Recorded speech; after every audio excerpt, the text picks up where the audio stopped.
Company business. Thank you very much. Thank you for coming.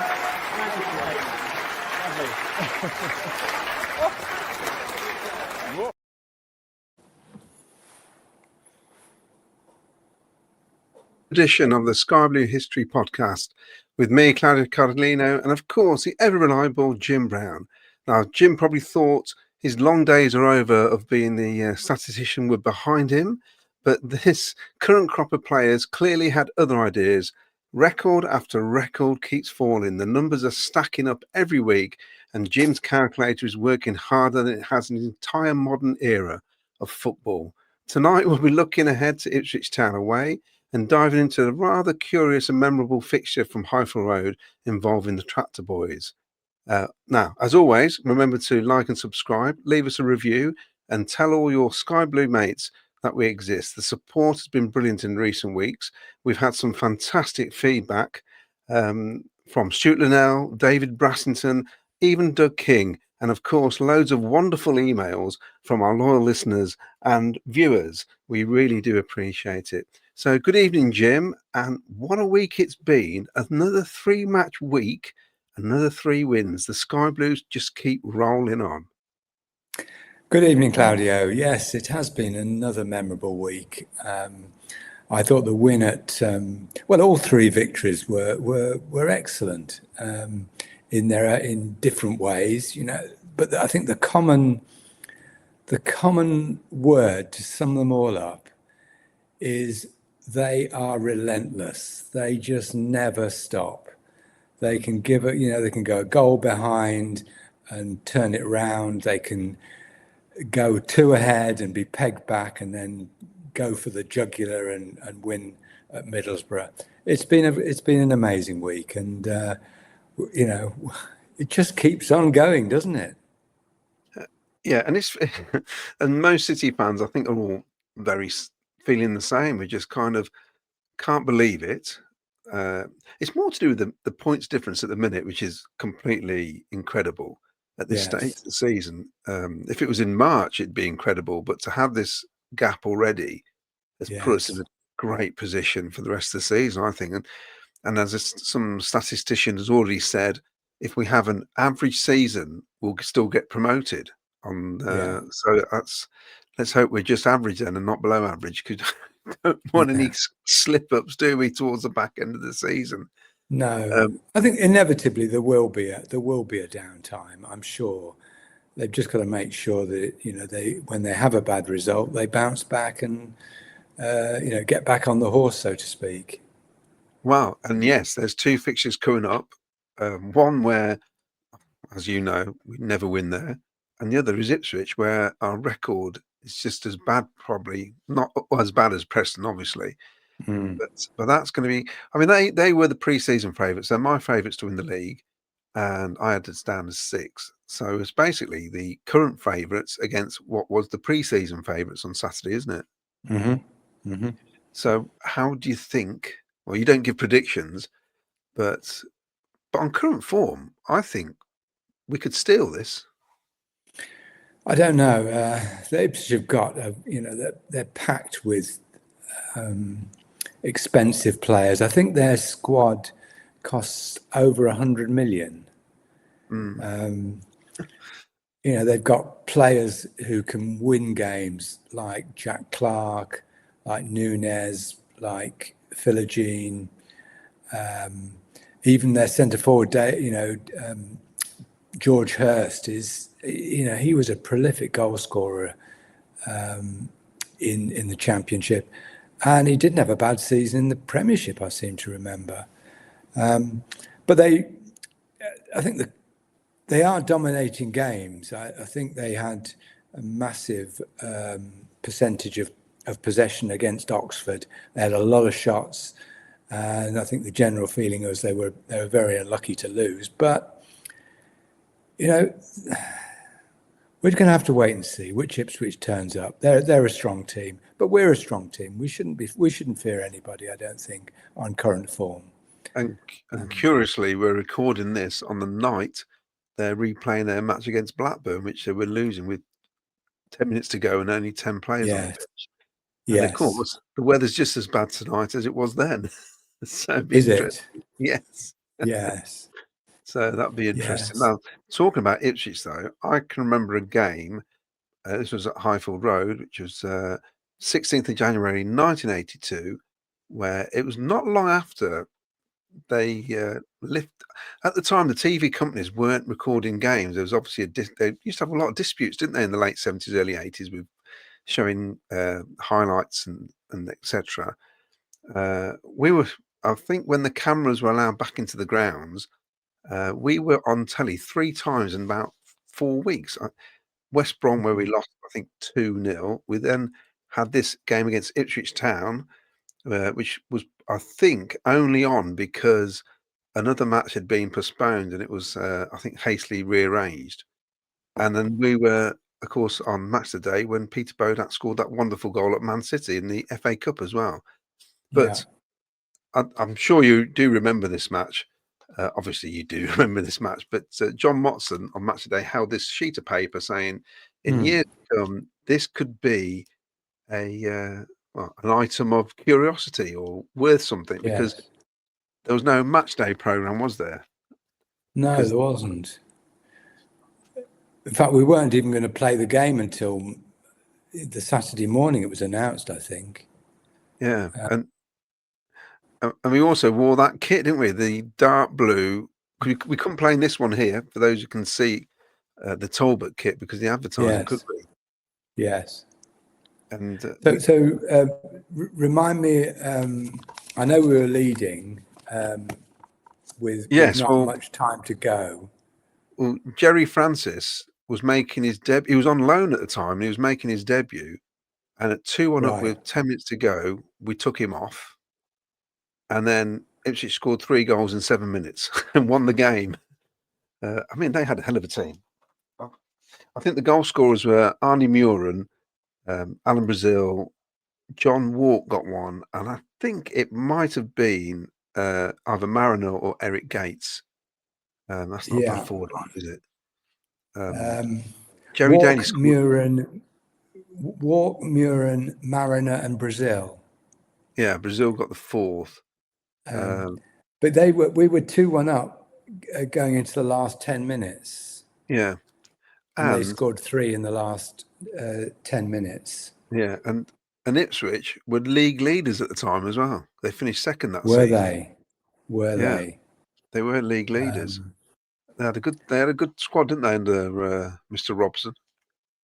Yes, they did. They had the Dutchman, didn't they, who made such an impact on English football.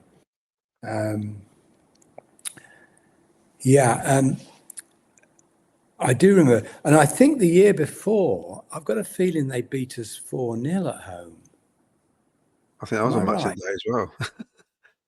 There was a game where Mick Ferguson scored a hat-trick against them, wasn't he? Where I think it was a time when, was it Liverpool, where they, or was it Man United? Somebody said he wasn't worth the money or something, and then he scored a hat-trick. It was Ipswich. It was Bobby Robson. It was Bobby Robson who said it, and then he scored a hat-trick against them. He scored 4. 4, brilliant. He scored that was 79-80,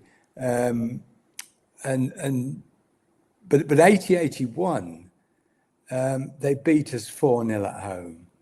Brazil, Gates, McCall, and Osman. So they were deadly at Highfield Road at that time. The one game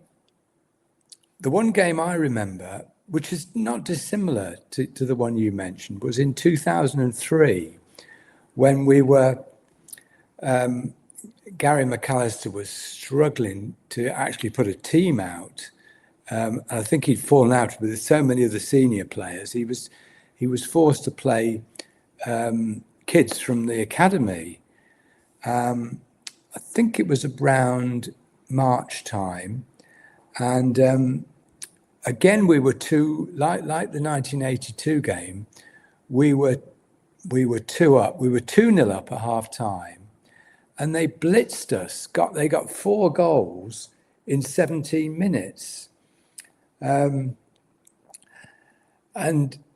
I don't think Ipswich were, top of the table or even near the top of the table.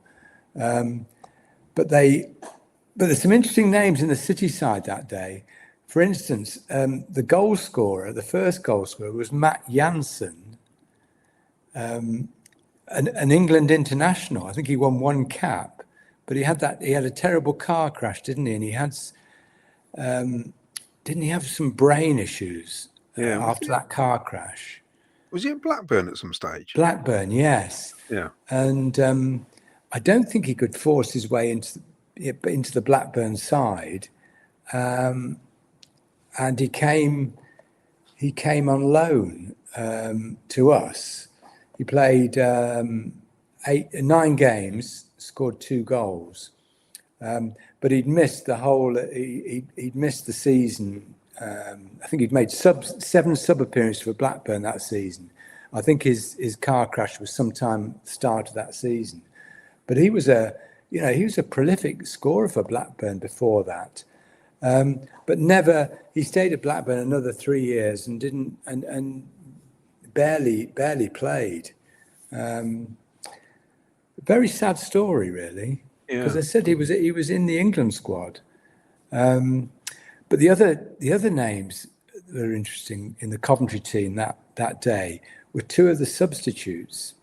Now these are names that you probably have forgotten all about. Do you remember Tom Bates? No, not at all. Tom Bates, he was a local lad. He'd been playing for Bedworth. Right. And I seem to remember speaking to Tom a few years ago, and he said that some scout had spotted him at Bedworth. They took him down on at Coventry for a trial, and the next thing he knew, he was playing in the first team. He was a sub that day, and that was his only ever appearance. He played 13 minutes of football, and excuse me, another sub that day was Ben Mackey. Okay. He's a bit more well known. He went on to have a good career in local football, particularly with Leamington. But he was a 16-year-old who got a place on the bench that day. That was his debut. He played 13 minutes as well. So in addition to that, there was it wasn't a bad team. Big Mo was there, Richard Shaw was there, Andy Wing. I think Jansen scored the first goal. Dean Gordon got the second. I seem to remember it was quite a thunderbolt effort at the East Stand end, I've got a feeling. And Ipswich's goals all came at our end as well, in the East Stand end. So that was my recollection of Ipswich, not dissimilar to your 82 game. And of course, I don't know if I finished saying about the kit, because you wore a sky blue and a dark blue fronted shirt for the cameras, which has only been one. I think it was just the one game, wasn't it? They used it for, which was hastily made the night before. Whoever made the Big T shirts had to sort of patch a shirt together, a kit. It's a bizarre situation, really. It was sort of a royal blue, I think, wasn't it? Not a navy. Yeah, just weird. Imagine if you got your hands. I think there was more blue than sky blue. Yes, that's right. And Ipswich played in white in their away kit and dark shorts. What's notable, it was the 81-82 season. That was, of course, the season of the first time we had the all-seater. And I saw and this is something you probably want to touch on now. The average attendance for the whole season, 13,132, which is astonishing, really, considering it was top flight football. But it was the start of the 80s, and the 80s was struggling. Most clubs were struggling with attendances, weren't they, really? So, well, yeah, the country was in recession, wasn't it? There was Coventry was badly hit at that time. And of course, the stadium, Jimmy Hill's, dream stadium, it was very, very difficult to buy tickets. You had to buy your ticket from one of these local outlets, news agents or whatever. I seem to remember it was £5, fixed price ticket. Is that right? Which was quite expensive. It was a bit of a hike from the previous year. And if you hadn't bought it by Friday night, you couldn't just turn up on the day and pay at the turnstile. There was no turnstile paying. Do you remember that? Yeah, I think I've got a ticket, but it's out of arm's reach. I've got from the very first game against Man United, unused match ticket. Yeah. Which they penciled in where you're sitting. It was weird because I think it was from Lumpolly or somewhere like that. Right. Cope Travel. Bizarrely, there was 3 outlets in Milton Keynes selling the tickets, travel agents. I didn't realise you had fans. Obviously, I had fans in London, I know that, but there was one place in Addiston, 3 in Rugby, about 15 in Coventry selling the tickets. I don't know how they kept tabs of what they were selling. It's bonkers, really. And also that season, Jim, which is funny because I was reading. This is obviously from your book, and it mentions Les Seeley's 4 clean sheets in a row, almost the first time for 20 years. Yeah, 4 consecutive clean sheets, the best for almost 20 years. Well, that was at the time when City went through a dreadful patch in the early part of the year, including obviously the Ipswich result. And they lost 5-1 at home to Notts County. And then I think Forest beat them at home. Things were looking pretty bleak. And then all of a sudden, Dave Sexton, we discussed this with Ian Butterworth, didn't we? Yeah. He brought Butterworth in as a third centre-back. And we played a completely different system. I think Jerry Francis got up to speed as well. That made a difference. And Haitley and Witten started scoring for fun, and we beat Sunderland 6-1. We won at Old Trafford. We drew 5-5 at Southampton. It was just a string of excellent results, which we finished the season very, very safely in mid-table. If you compare the home form, we had 6 consecutive defeats to what we get now, where we never feel like we're going to lose at home anymore, do we? It's incredible. No, it is. It's and we've discussed this before, haven't we? The fortress that is now the CBS, and how important it is if you're going to get promotion to get a solid home form. I think last year we won 14 home games, which was very good for our record. I think I think we said it's one of the best home records since we moved to the arena. The rate we're going, we could top that, couldn't we? I think, yeah, definitely. That's interesting. One of his mentors, obviously Frank Lampard's mentors, would possibly be Jose Mourinho, who went 9 years without losing at home. That's right. Yeah, 9 years without losing.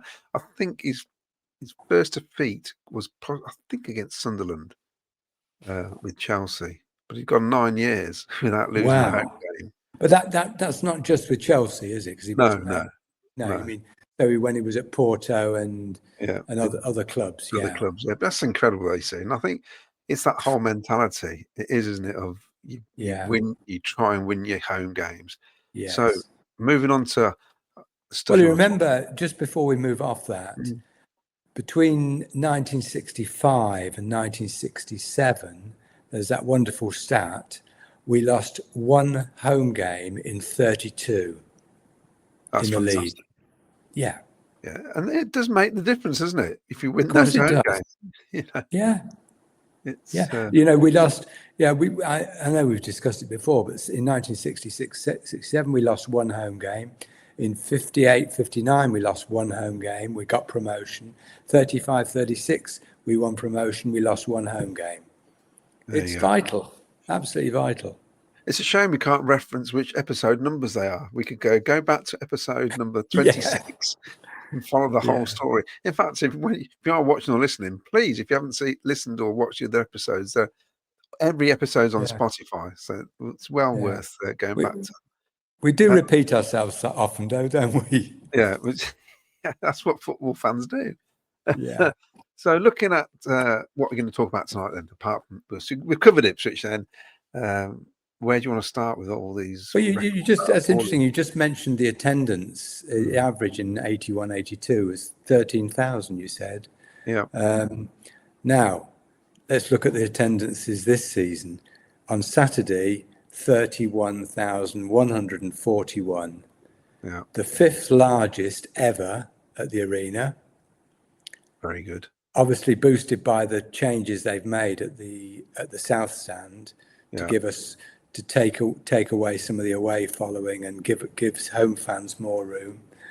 So the fifth largest. It was the largest league crowd by City fans. So there were more City fans there than there ever been for a league game at the arena. There were more City fans at that Crewe game in the Johnson Paints Trophy against Crewe, but only a few hundred more. And I see yesterday we're now top of the Championship average attendances. We've overtaken Leicester. That's just fantastic, isn't it? Isn't it? Yeah. Yeah.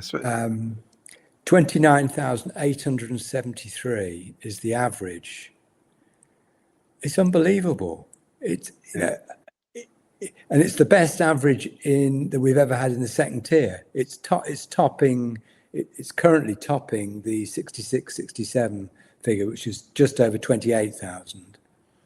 See, that's going to surprise a few people, probably a lot of people, because obviously we had the record gate of 51,000. Yeah. Against Wolves and some other big gates. But I remember you saying they weren't all on board to start with, were they? The crowds. It wasn't as no, and it's difficult to compare as well because at the moment we've got 24,000 season tickets. And they're all counted every game, whether they're there or not. So the average can't be lower than, or the gates can't be lower than 24,000. Yeah. But back in 67, there were far fewer season ticket holders. There were very few, really. A lot, I think about 70% of the seats were season tickets, but the terraces were the largest portion of the crowd. And there were very few season ticket holders on the terraces. So you had a range of, I think the lowest crowd that season was 19,000 against Cardiff, I seem to remember, in November.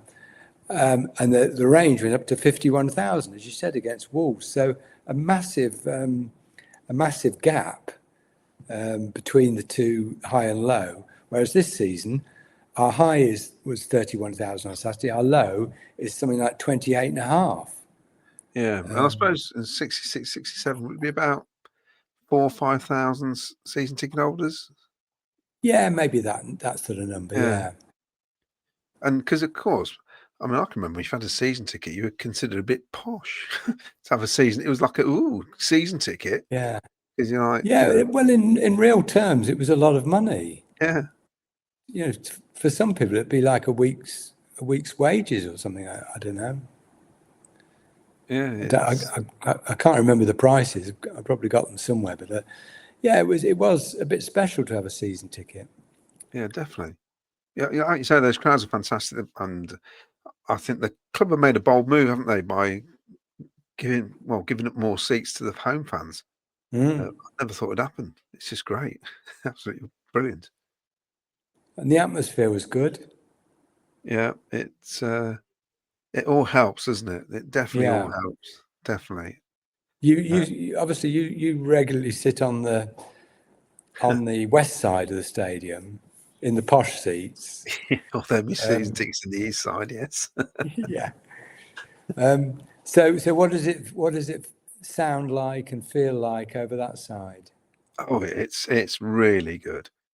And it's almost like you got that sort of that groaning sound in the background constantly. You can hear Mm, it, and then mm, it sort of rises depending on what's happening on the pitch.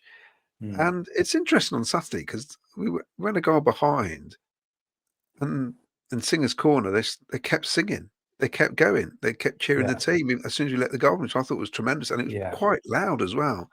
Mm. Sometimes it's a bit of an afterthought, but this definitely wasn't. This was proper noise, Mm. I thought. And Yeah. around us as well, considering you say the posh seats, there's a lot of animated people. Yeah. I was actually sat in front of Ian Wallace, which was great as well. So that was, Oh, nice. yeah, Nice. we had a good Did you chat. talk to him about the game? Yeah, he just he felt we're very similar to when he played when we had the wide players crossing the ball in. He Mm. said he'd have loved it out there with the ball Mm. into the box as many times as it does. Mm. And I referred to Ellis Sims because I see he reminds me of Mick Ferguson. Says Yeah. said the way he plays, like when he scored that goal at the near post, I thought that's a Mick Ferguson header, that is. Yes. And occasionally Mick would do something with his feet that you wouldn't expect, you know. Yes. Uh, but He had very small feet, you know. I remember he said I think it's size 5 or something. it's weird, Yeah. but he was very enthusiastic, and he always said he always Yeah. looks out for He's a nice guy. Coventry results, and Yeah. yeah, I think we should get him on, Jim. He's a lot of people's favourites, and Yes. he'll have plenty to say, that's for sure. But Yeah. yeah, around that side it's great. All around the ground, I think Mm. you feel like everyone's pulling in the same direction now. Yes. It's good. So we talked about the attendances. One club record set on Saturday. 11 wins in 12 games, never been done before by a Coventry City team. We're now 12 unbeaten at home, so we haven't lost a league game at home since Burnley last season. And that's the best run since 2015, when the Tony Mowbray side went 13 Yeah. unbeaten at home, which is actually the record at the CBS. And we came from behind again, went a goal down and came back to win for the third home game in a row, something that's never been done by a Coventry City team ever. It's crazy. I mean, yeah. For me, every time I used to go goal behind, I used to think that's it, game over. Yeah. You don't anymore.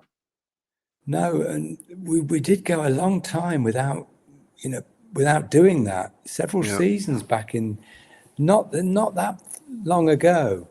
that's I correct. seem to Yeah, remember we did it twice in a row at St Andrews. Do you yeah, remember? I think it was Blackpool and Wimbledon. yeah. And then I think the third game was against Doncaster, and we went a goal down, and we got a late equaliser. I think it was Bakayoko. And so we almost did it then, because Yeah. we were good at St Andrews at home, weren't we? I, I think it was 40, almost over 40 games, that coming from behind. Something like that. It's a lot of matches where we didn't. Mm.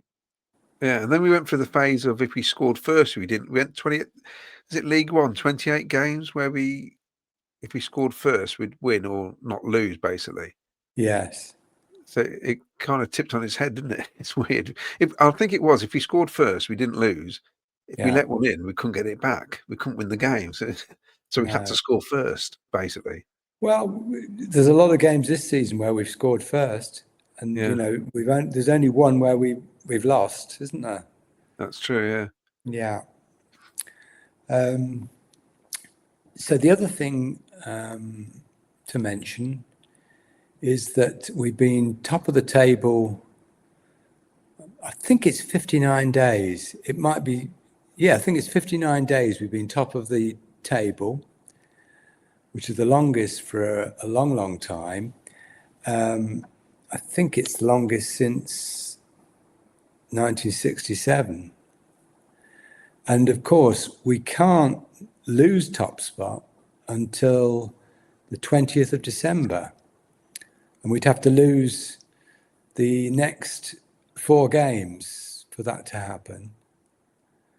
So I reckon that means if we just get one more win, we will be top on Christmas Day. And that's not happened for a very long time. No. The last time was 1937. When I said a very long time, I didn't mean a very, very long time. Yes. For the Second World War. Dear, oh dear. Yes. What have we been doing all these years? Well, you've got to remember, 34 years in the top flight, the chance of us being top of the first division, we didn't do that very often, did we? Let alone at Christmas.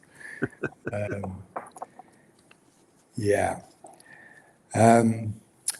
So all good stuff. Lots of stats. Let's hope we can get a few more. How many away wins have we got now? Is it 6? Yeah, it is 6, isn't it? Yeah.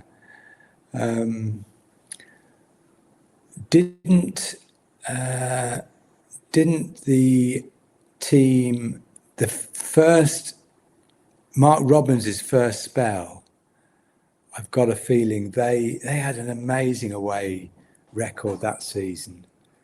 Do you remember that team with, after Mark came in, we had a slightly dodgy start, but then we went on a fantastic run. We were winning. We were winning everywhere. I'll just look that up because. Yeah, he had a 50% win ratio, didn't he, at one stage? It was quite high when he first came in. Yeah. Away wins, most away wins. 2013-14, wasn't it? No, 2012-13. Yeah, we won 11 away games that season. That's good. And that broke the record set in Noel Campwell's the year we qualified for Europe, when we won 10 away. So 11 is the record. Do you think we can? Oh, I think so. Do you think so? Yeah, we've played some really good teams away from home already, haven't we? So, no, I think we're going to win at least 5 more away from home, aren't we, before the end of the season? I can't see it's not. Yeah, it's these next 3 away games are very tough, aren't they?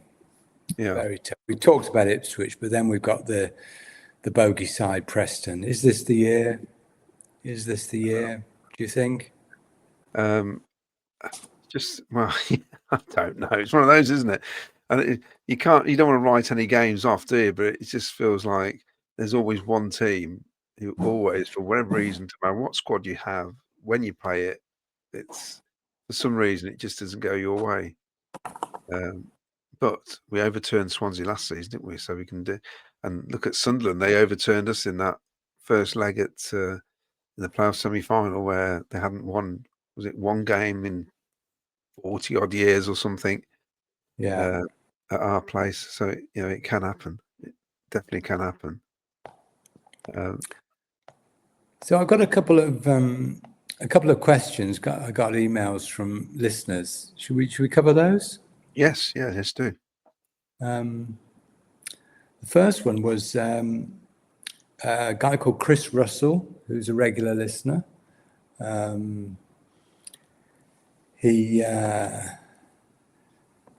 Dear Jim and Claudio, I really enjoy the podcast. Thank you.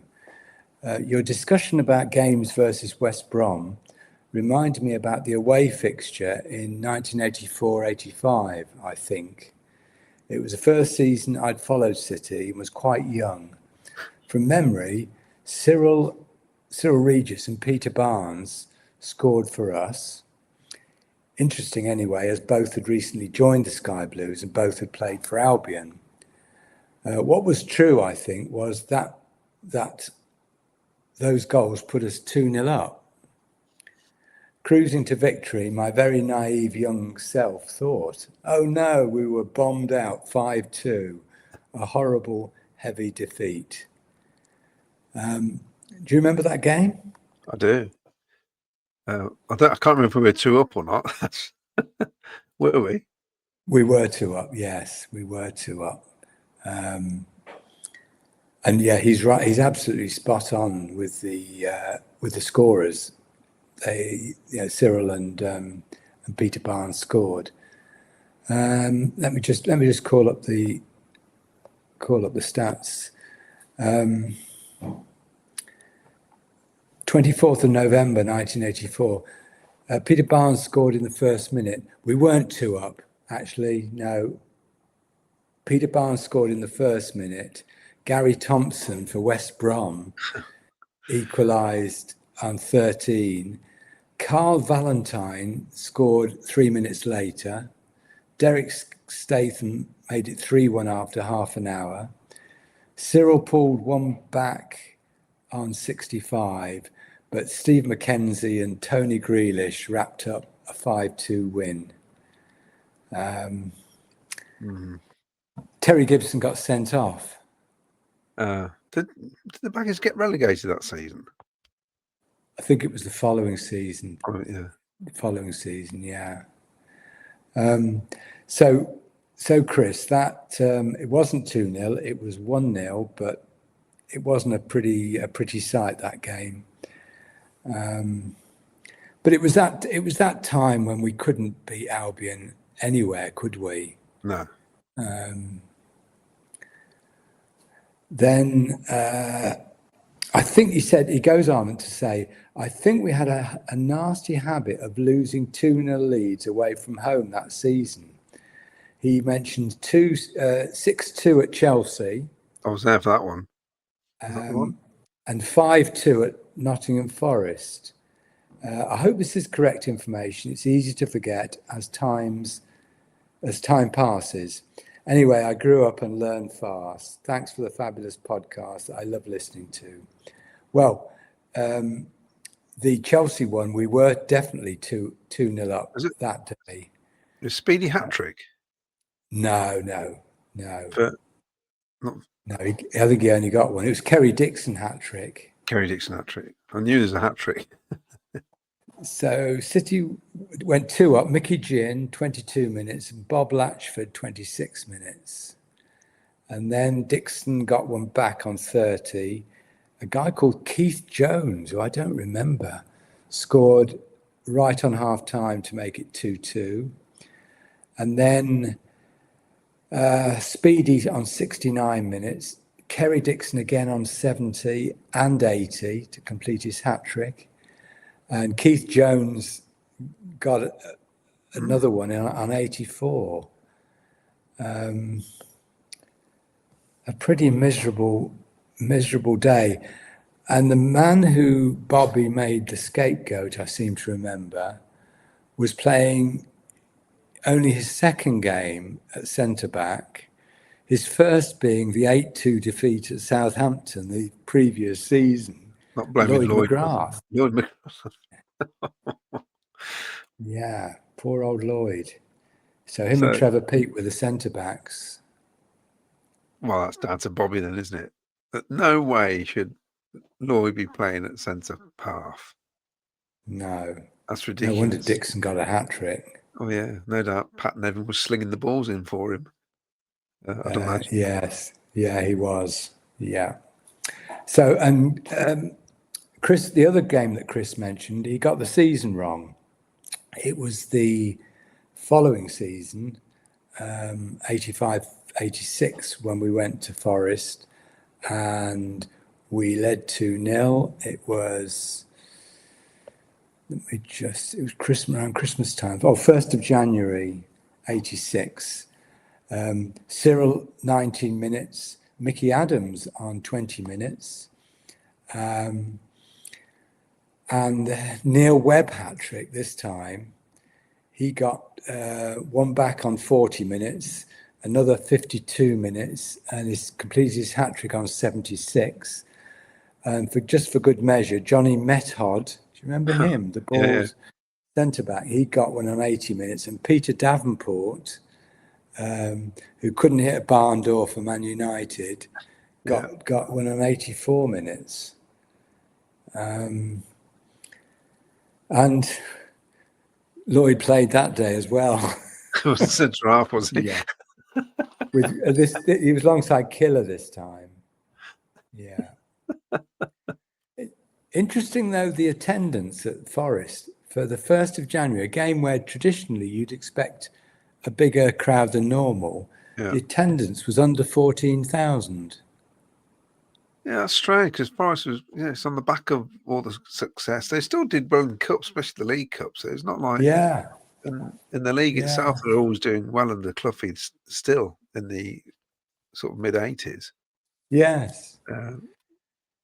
That's the 80s though, wasn't it? We were saying they were struggling for people to get to grounds. They were, and of course there was the hooliganism was rife in the mid 80s, and that put a lot of people off. The standard of football was perhaps not great. But that's just reminded me, actually, I was going to mention the Ipswich, when we were talking about the Ipswich game. I do remember that game at Portman Road in 84, 85. I'm sure we've mentioned it before, but it's one that sticks in my. It's one you almost have nightmares about. We'd been in the bottom three most of the season, and Don Mackay had taken over, had a little bit of a rally, and then we slipped back into trouble. And we went to Portman Road, and so it was 4 games left in the season, and we were 7 points. Sorry, we were 6 points shy of 19th place safety. Sunderland and Stoke were below us. I think Sunderland had played 3 games more or something. It was a season we'd had games postponed around Easter because of a flu epidemic. So we had all these games in hand, and we went to Portman Road. Ipswich weren't a shadow of the side from the early 80s, and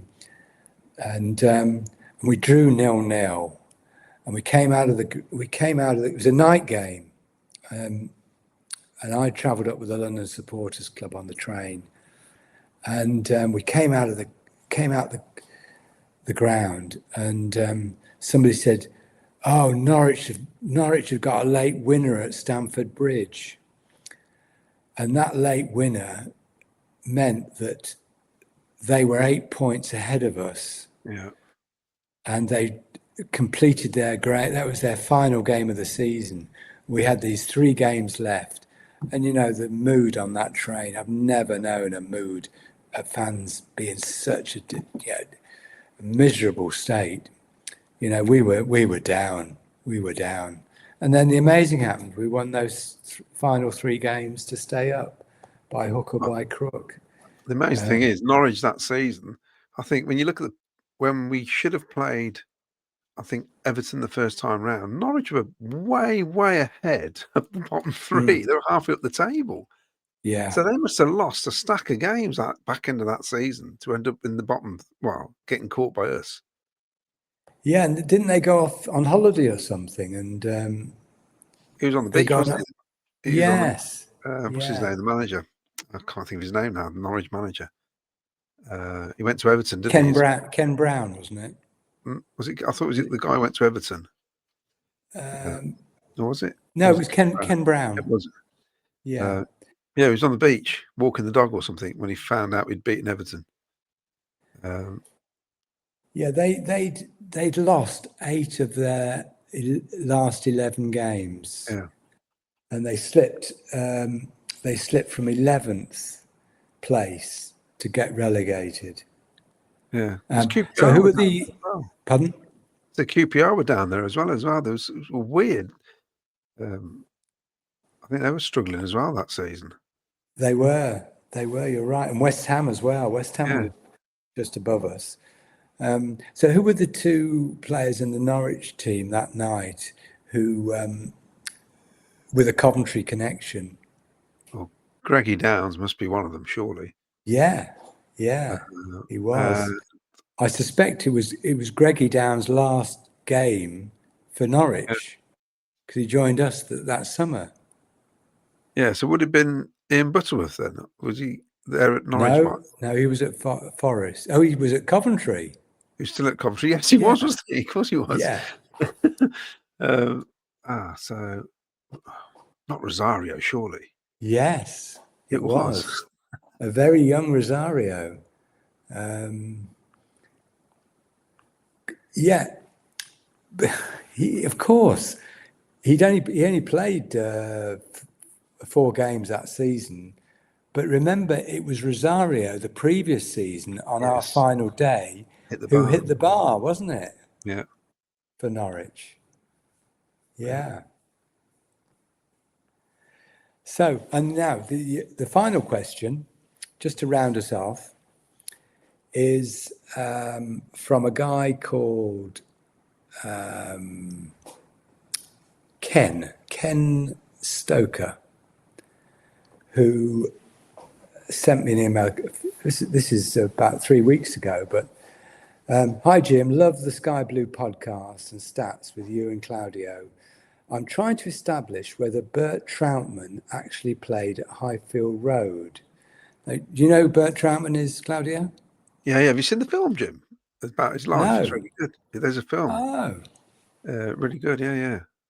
Yeah, so he was, if any of our listeners don't know, he was a German prisoner of war in England who, at the end of the war, decided to stay behind and make a life in England, and found out that he was quite a good goalkeeper. I don't think he really knew until I've read his biography a few years ago, but he didn't realise how good he was. He started playing non-league, and then Man City picked him up, and he became the regular, and was basically a superstar for Man City. And in the 1956 Cup final, FA Cup final against Birmingham City, he got injured in a collision with a Birmingham forward diving at his feet, and he had a very painful neck, and discovered at the end of the match that he'd actually broken his neck. Amazing story. The magic sponge could deal with anything in those days, Jim. Just a bit of cold water, that'll do, mate. Get up. Yeah. And the player he collided with was an ex-Coventry player. It was Peter Murphy, who played for City just after the war, was a very prolific goal scorer. So anyway, he's trying to establish whether Bert actually played at Highfield Road in a game for Man City around February 1951. He is listed in the matchday programme and played in the away fixture at Main Road the previous September, a game my dad happened to go to. That's great, isn't it? It is fantastic. Going to away games in 1950. Was this his one and only appearance at Highfield Road? And the answer to that is yes, it was his only appearance. He played in February 1951, he's absolutely right. Manchester City won promotion. remember, Claudia, this was the season we were top on New Year's Day. Oh, here we go. Not the And 14 Man point City league. were second. They won 2-0 at Highfield Road, 2 late goals, Roy Clark and Bill Spurdle. There's probably nobody in that, other than Troutman, there's probably nobody you would recognise. Roy Paul played. He was quite a good Welsh international in the 50s. Was Don Revie there at Man City then? Or was that No, before? he wasn't. No, he came later. He came in the mid-50s. Mid-50s. But the Coventry side, we had Alf Wood, Charlie Timmins, Dick Mason, Harry Barrett, Martin McDonnell, Jim Alderton, Les Plum Warner, Bryn Allen, Tommy Briggs, the man whose signing upset the dressing room that year.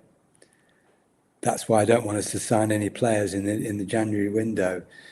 Ken Chisholm and Norman Lockhart. So Ken goes on to say, it will be 60 years next February since my first visit to Highfield Road against, ironically, hang on. No, so yes, he's saying it will be against Stoke City next February. I beg your pardon.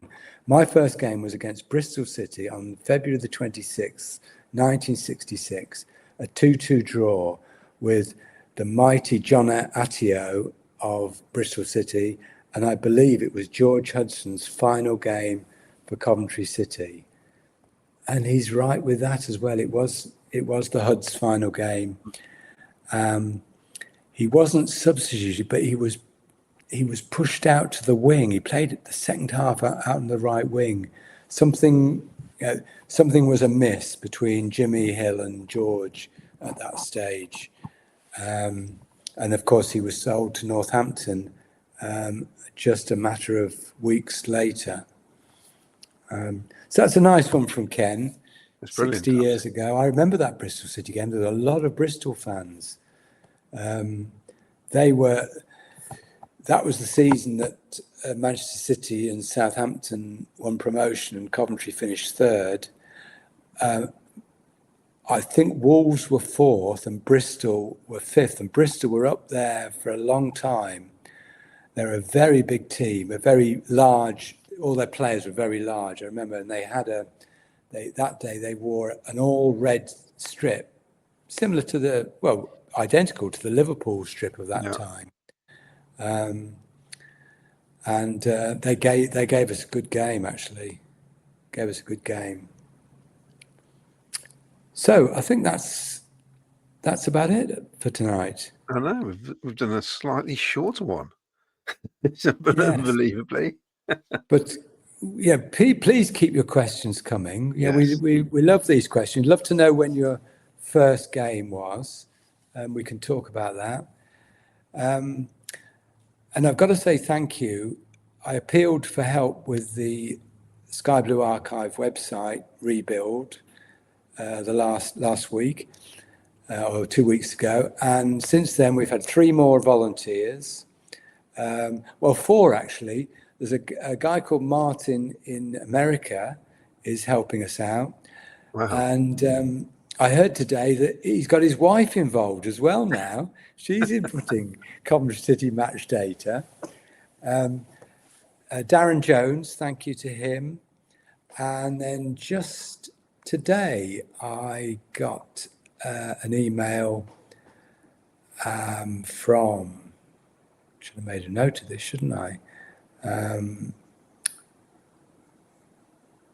From Nick Coleman. Nick Coleman, I've just watched one of the history podcasts appealing for support and updating the lost database. I'm retired, so can support and have access to a laptop if you still need support. I've been supporting the Sky Blues since the 70s. I do live in Derby, but still have family in the Rugby area, and I'm a season ticket holder. So he's on board. We've got lots and lots of volunteers, and we're getting through it really well. So thank you very much. And thanks to everybody who's listening and watches. Remember to like and subscribe; it all helps, and leave a review because that sort of bumps it higher up the charts in some ways. Yeah, so they can people say get what they to like, can't they? They can say Yeah. there's a couple of boring old farts talking about sky blues. Yes. Doesn't matter. It doesn't matter. So you like. We've got thick skin. Yeah. But of course, we won't be here next week because we'll be hoping the Sky Blue is next week. We're playing Preston, isn't it? Yes, next Tuesday night. Yeah. Where almost 5,000 Coventry City fans are making the trip to Deepdale, which is incredible. Yes, it is. That's absolutely wonderful. And I think there's about 3,000 going to Ipswich. It's absolutely brilliant. So we'll be back probably the week after. I'm trying to work out what our fixtures are now. That's the final midweek game before Christmas, isn't Christmas, it? so we'll be Yeah. back. Yes, if you have any suggestions, please let us know. And no doubt we've come up with one tonight, actually, haven't we, Jim? Which we thought might be quite funny to do. Yes, we have. Yes. Yes, we won't say what it is. But we were discussing something earlier about certain players. We thought, let's do a top 11 of a certain kind of player. And we'll do that. But yet again, thank you very much. Thanks, Jim. Great talking again. And no doubt we'll catch up very shortly. So it's good night from me. Yeah. Good night, Claudio. Good night.